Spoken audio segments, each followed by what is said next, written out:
Come to Denmark for the sun, folks. Welcome to Vejle, Denmark. In this episode, we're going to share one of the most unique destination dining experiences we've ever had.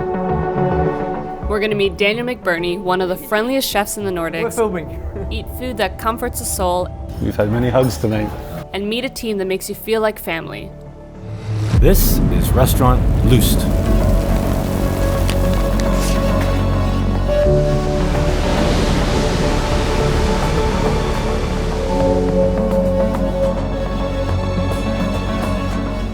My name is Daniel McBurnie. I'm head chef at restaurant Lyst in Vejle.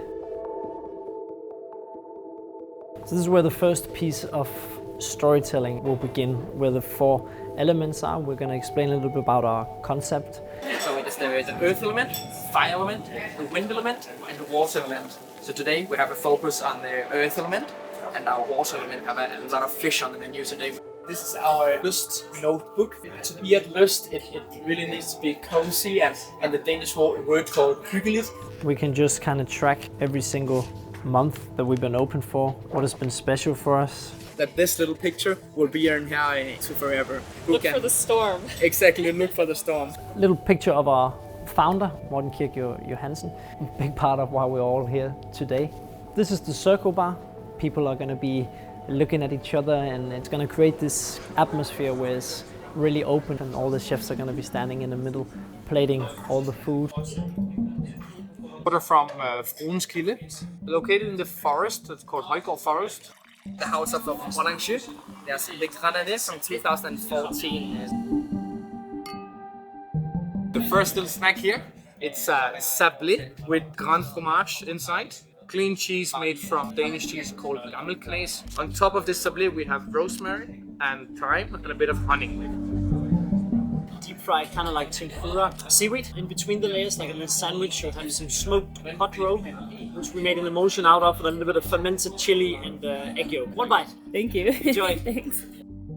Tartlet, which is made from hip roses, filled with some smoked eel, and we top it up with hollandaise sauce and some tomato powder, churrasco, which we lightly smoke and wash in some schnapps. A beignet, fill it with a cheese emulsion, a little bit of organic ham, and then a little bit of caramelized onion with some sherry, and on top there's a little bit of lardo. Enjoy. Thank you. A tartlet, which is made from Jerusalem artichokes. We fill it with emulsion that's made from grilled chives. We also have some dried tomatoes as well, with some tart made from dairy cow, and we top it up with some smoked egg yolk cream and some dried chive flowers. This cutlery, or this piece of art, made from wood sticks from Højgaard Forest, same place where the water is from, and it's also the symbol of being active through the meal. One of my personal favorites is just the beetroot. We trim it down and bake them for about an hour in like a salt crust, and then the guests kind of open it themselves, and then we serve it with a brown butter emulsion. So it's just a really good example of clean produce done really well. So we just had the first 5 bites in the bar area. Incredibly surprising. Like, each packs so much flavor, but also delicate and elegant and like beautifully presented. We obviously didn't want to react because we wanted to be respectful of everyone around us. So we're going to move on to the main dining room now and enjoy the rest of the mains.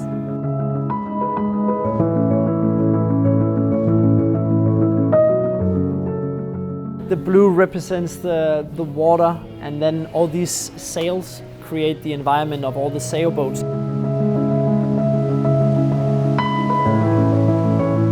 And then the kitchen is very open. We plate everything in front of the guests. Also, all the cooking is gonna be pretty much in front of all the guests as well.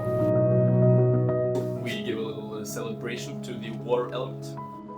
At the moment, we're doing like an oyster table. So imagine that you're walking around in your boots in the seaweed and then collecting your own oyster, just eating the produce kind of as it is. But this is one of my favorite things, I think, is just focus on produce at its cleanest. So we are in this incredible sail ambiance main dining room. You see team members walking around and pushing the sails because they want you to feel like you're like in the water, and that's one of the elements here in this restaurant. This is from the DOC Coleras. This is a local grape called Galera Dorado. This is the vintage of 2021 from Ramiro Wines. It's fattiness and creaminess inside the wines as well. We have some crumpets fried with a lot of bread so they get crispy. Danish called bonito, which we get from scale here in Denmark.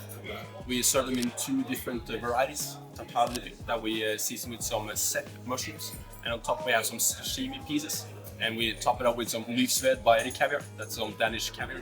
Very delicate and very mild. The bottom is a little bit more dense. It almost reminded Adrian and I of, you know, that dish where it's like crispy rice and then they put tuna tartare on top. Just a nice, sweet, kind little bite.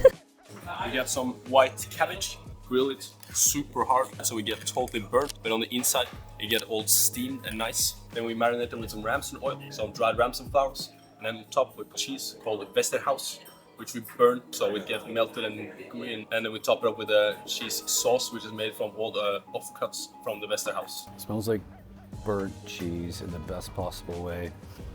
That's legit. The best explanation I could give would be burnt ramp, caramelized cheese, fire, smoke, and then wonderful caramel. We're in for a real treat tonight. Now we have a Danish squid. We cook it very easily in our Vermontes, and on top there is grated wine sauce and some brown butter that have been browned 2 times. So this flavor profile is very unique to us. I don't think we've ever tried the combination of squid and brown butter.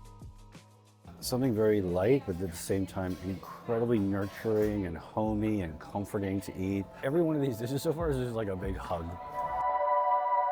Last to remember, Krug Grand Cuvée, the 171th edition from the legendary producer of Krug. Has a base wine in 2015, then 15 different vintages back to year of 2000, which is blended together. From Bent at Lindved Diary, which is located about 15 kilometers away from here. The best butter that we can find, tooth butter of course. So you need to see your tooth marks in the butter when you're eating it. This is our homemade sourdough bread. Bread and butter with Krug? Show me one other restaurant in the world that will serve bread and butter with Krug. I don't think it happens. I'm so into it. Very unique butter. I don't know how to describe that. We don't have butter like that very often. You actually see the marble of fat in the butter. There's something a bit more rich and fatty to it for me, which I absolutely adore. It's a perfect sourdough bread, obviously freshly made today. How does the bread and butter pair with Krug's? I'll tell you. Yeah, sure enough, it works pretty well. This is a hazy EPA, so we have a good acidity, good freshness for matching the next finger food serving. We like to take it a bit down to earth and enjoying a can. Okay, again, what restaurant will serve Krug and then an IPA?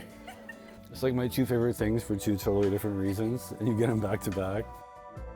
If the wind wouldn't be that crazy today, you will be outside having this. This is what we call a lumpen. We use potato. You make it like a pancake almost. The Nordic tortilla, if you can say it. We also pair it with the langoustines, which we grill over open fire on a yakitori grill. Serve it alongside an emulsion made from dried tomatoes. Finish it with some fried fish and chips batter to give some texture. There's not a single word that I heard that I don't love. It smells incredible. The fish and chip batter has like a red vinegar backbite to it. If you're in London or whatever and you get fish and chips on newspaper and you like dump a bunch of red wine vinegar all over it, it's like fish and chips. If you ask me out of 10 how excited I am about this bite, I would definitely say it's 11. This bite is so much fun, but it's not what you would expect. You think a potato pancake would be dense and potato heavy. It is light, it is fluffy, it's random and unique and genius.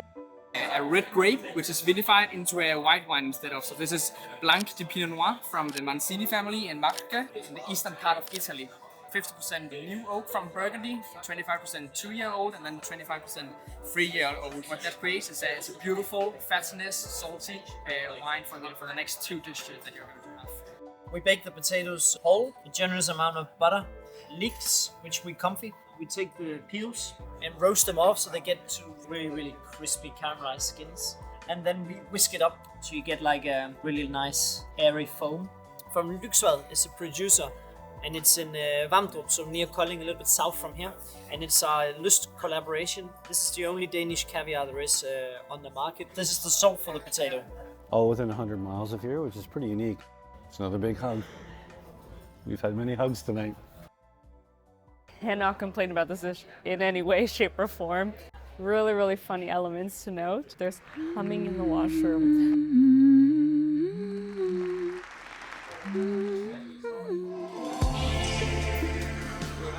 Lemon salt, which we just lightly bake. Then we glaze it with a brown butter and salted lemon emulsion.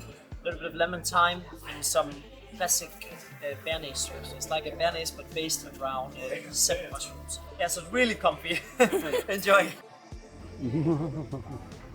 The theme of this restaurant is local ingredients come to this restaurant and give you a big hug. Really, really high notes of tarragon, brown butter. So much lemon zest running through it, so there's a lot of acidic flavor that really cuts through the richness. The fish is flaky at the same time, beautiful crisp. This dish is the standout. The wine region of Piedmont, and in Piedmont is the wine they're drinking like a table wine. You're going to get this together with the next serving, with protein-based meat, where you have need some tannins, but you also need a bit of sweetness as well, which you will get from the Bavaria grape.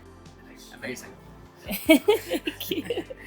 Our cooking style is really about highlighting the produce. We really try and use every single part of the protein we can, so really like a nose to tail concept. This is just the deer, breasted a lot as well, so you get it nice and red, so you really get metallic flavors that we appreciate in game meat. And then some pieces of the fat. And then the sauce here is made from roasted bones, pretty much just like a light shoe, just adding a lot of grilled vegetables to it as well. There's deer in season with fat on top of it.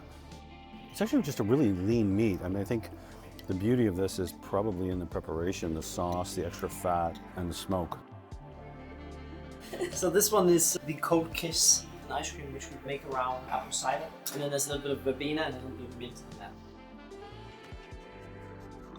We finish off in the bar, dim the light down, put on some jazz music, and we make it a little bit more cozy for the ending.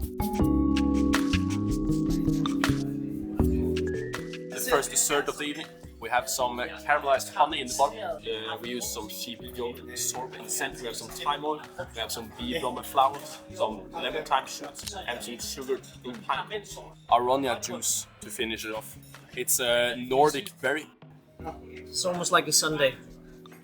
So this is an ice cream we make from the leftover coffee. We will then dry it out, and then we'll make that for the infusion as the ice cream. In the bottom you have some caramelized sunflower seeds, which we make this foam from. And then now I'm just covering the whole thing with a little bit of salted caramel. Kind of like a small inspired, but also it's kind of built around a jammy Dutcher shortbread biscuit with raspberry jam, buttercream, and then we just have the marshmallow on the top, which we just burned. Make our take on a sazerac or an old-fashioned cocktail. So we have made used a bourbon whiskey infused with grounded butter and hazelnut oil. Of course, it is a fire cocktail, so of course we need to use fire.